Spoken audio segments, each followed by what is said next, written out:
Next one's up is a very short topic. As you can see, it's the service value system and it will contain only one question on the actual exam.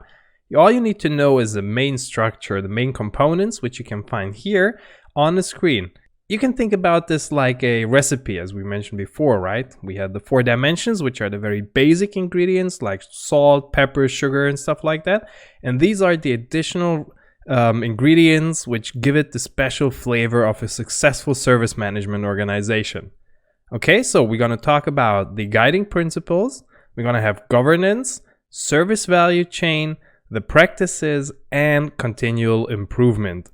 And what you need to know is that the service value system converts opportunity and demand by applying our own service management magic into actual value for our customers.